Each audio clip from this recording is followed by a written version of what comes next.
वेतन विसंगति को लेकर शिक्षकों ने दिया एक दिवसीय धरना प्रदर्शन। शौर्यपथ की टीम जब धरना स्थल में पहुंची तो शिक्षकों से ली पूरी जानकारी। शिक्षिका ने कह दी यह बात, जाने पूरी रिपोर्ट। क्या कहा शिक्षकों ने, कब क्या होगी इनकी मांग पूरी। सकुशल वापस लाना भी हमारी जिम्मेदारी थी, इसलिए खा लेते थे।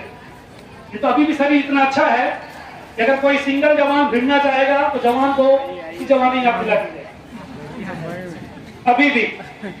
लेकिन हम सिर्फ कानून का पालन करते हैं, इसलिए हमने कभी भी अपनी ओर से इन चीजों को नहीं। जितने सरगुजा और बस्तर रीजन वाले लोग हैं भगोड़े नहीं। जब रायपुर में जब भी रैली हुई है तो हम ही लोग आगे जाते हैं, 20 से बस्तर, ए से अंबिकापुर, जो लोग लाठी खाते थे सबसे पहले हम ही लोग। हम लोग 98 के शिक्षाकर्मी हैं। मतलब शासन के पास जब पैसा नहीं था, स्थापना व्यय नहीं था, तब हमारी भर्ती हुई थी और उस समय हम लोग युवा थे। तो उस समय एक जोश था कि हम समाज के लिए और शासन के लिए कुछ करेंगे। ये हमारा देश है, ये हमारा प्रदेश है और जो व्यवस्था है वो हमारे पिता के तुल्य है। तो बच्चों की तरफ वो जरूर देखेंगे, हमारे साथ अन्याय नहीं करेंगे। ये सोचकर सारी युवा अवस्था, पूरी ताकत हमने शिक्षा पे लगा दी, बच्चों पर लगा दी, क्योंकि शिक्षकों को हमेशा ही राष्ट्र का निर्माता कहा जाता है। उस पर एकदम खरे उतरे हम। कई कलेक्टर भी बनाए, कई एसपी भी बनाए, कई अच्छे प्लेयर्स भी बनाए, समाज का निर्माण किया। हमने अपनी तरह से कोई भी कमी नहीं छोड़ी। तो आपको कहना आज आप लोगों को धोखा मिल रहा है? देखिए, धोखा मिल रहा है करके हम चूंकि शिक्षित हैं और नहीं, आप जो बता रहे हो आपके हिसाब से सब लोग चले हैं, आगे बढ़े हैं। हाँ। तो आज आप लोग के साथ जो हो रहा है, आप लोग को धरना में बैठना पड़ रहा है, तो क्या कहेंगे? को हम धोखेबाज नहीं बोल सकते, क्योंकि जो व्यवस्थापक होते हैं ऊंची जगह पे होते हैं, उनकी बहुत सारी दिक्कतें होती हैं। हम उनसे ये गुजारिश करना चाहते हैं, दिक्कतें चाहे आपकी जो भी हो, लेकिन आपके अधीनस्थ जो कार्य करते हैं उसकी संजीदगी को आप देखिए, उनकी कमी को देखिए, उनके भविष्य को आप देखिए।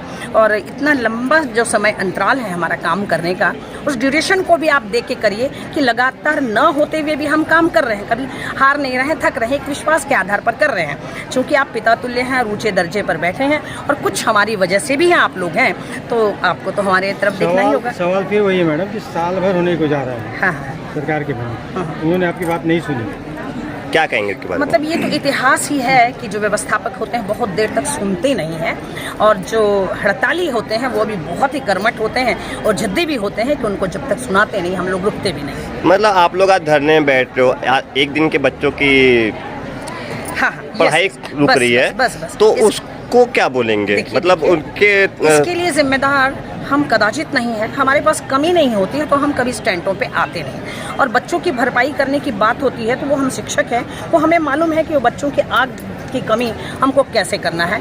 मैं चूंकि पीटीआई हूँ तो मैं ग्राउंड में उनको 1 घंटा ज़्यादा समय दे देती हूँ। चूंकि ये मैडम लेक्चरर हैं तो 1 घंटा एक्स्ट्रा क्लास लेकर उनके बच्चों का नुकसान हम कदाचित नहीं करते, भले हम 1 महीना टेंट में क्यों ना हो। अनिश्चितकालीन में जाएंगे तो क्या होगा?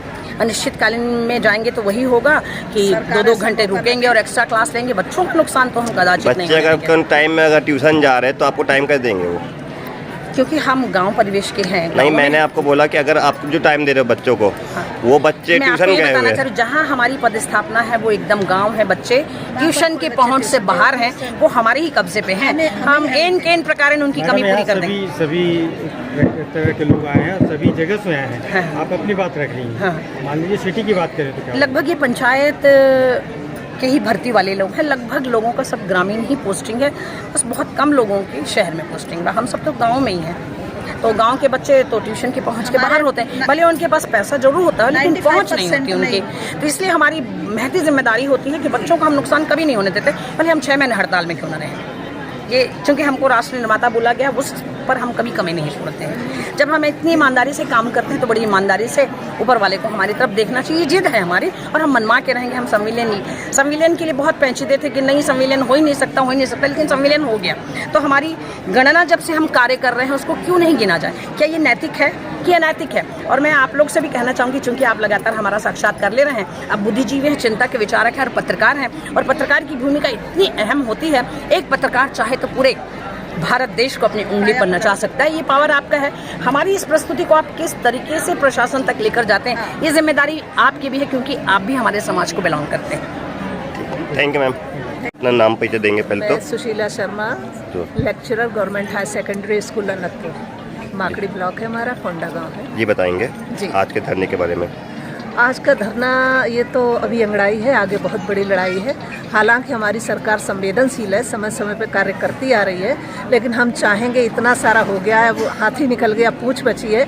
हम लोग भी बहुत उम्मीदें लगाए बैठे हैं और ये हमारी खबर जो है साएं साएं होके हमारे साईं जी के पास तक पहुँचे, ये हमारी सबकी इच्छा है और हम उनका धन्यवाद देना चाहते हैं। मैडम, ऐसी बात आपके कांग्रेस के समय में भी आप लोग ने किया था कि सर प्रशासन सुनेगी, और आज भी कर रहे हैं, तो प्रशासन के ऊपर आज भी विश्वास है आप लोग को? हाँ, देखो, विश्वास, संसार विश्वास पे ही चल रहा है, दुनिया सब कुछ हो रहा है, हमारा संविलियन हुआ है, तो ये क्यों नहीं होगा?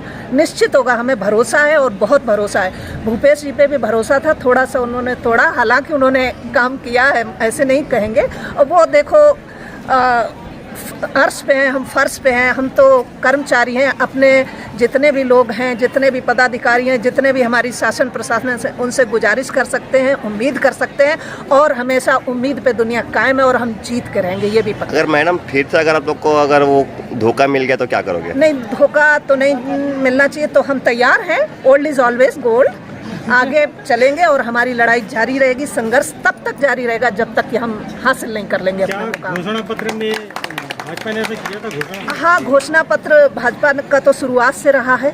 उन्होंने शुरुआत से कहा है कि उनकी हम लोगों की मांगें पूरी होंगी।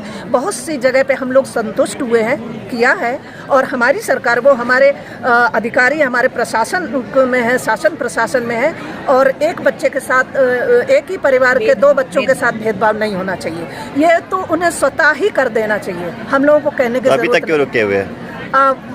कई बार ऐसा होता है कि देर आए दुरुस्त आए, लेकिन करेंगे, ये यकीन है हमारा, करेंगे। यकीन बने रहोगे आप मतलब? यस, और आगे बढ़ते रहेंगे, हम डटेंगे, यहाँ पे खड़े नहीं होंगे, हम आगे बढ़ेंगे और आगे बढ़ते रहेंगे और जीत के रहेंगे। और साईं जी, आपसे हमारी ये गुजारिश है कि हम लोगों को जितना शीघ्र हो सके हमारा निवारा कीजिए। डीए ना भी दीजिए, लेकिन हमारी जो गणना है वो पहले कर दीजिए, वो निपटाइए। हम आपके साथ हैं, पूरा कर्मचारी वर्ग आपके साथ है, और अपने प्रदेश को आगे लेके चलेंगे। Thank you very much. Thank you.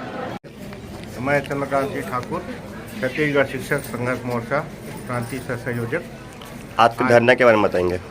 आज जो है पूरे छत्तीसगढ़ राज्य में एलबी संवर्ग के जितने भी हमारे शिक्षक हैं, वो छत्तीसगढ़ शिक्षक संघर्ष मोर्चा के अंतर्गत अपनी भिन्न मांगों के संदर्भ में एकत्रित हुए हैं और शासन प्रशासन को ज्ञापन सौंपते हैं। और हमारी जो मांग है, प्रथम नियुक्ति तिथि से सेवा गणना की जाए, क्रमोन्नति दिया जाए, और फिर जो है पदोन्नति के पद जो है वो उसका पालन करते हुए सबको पदोन्नति भी प्रदान की जाए।